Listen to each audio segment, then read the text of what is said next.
Hello, good morning mga mama, mami, inay, nanay, mga lola. Ito ngayon ang aming pananghalian. Simi kalyos kasi kulang sa mga ingredients ito. Wala hindi tayo makalabas-labas Kung ano ang nandyan lang, hahalo natin.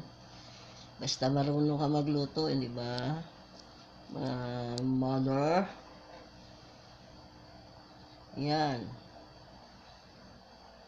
Tikman nyo ang luto ko ngayong umaga. Yan ang aming pananghalian. Mamaya-maya, mga magti-12 na pala. Quarter to 12 na pala. Salamat sa panonood. Salamat sa inyong pag-subscribe, likes, at saka comments. Bye-bye.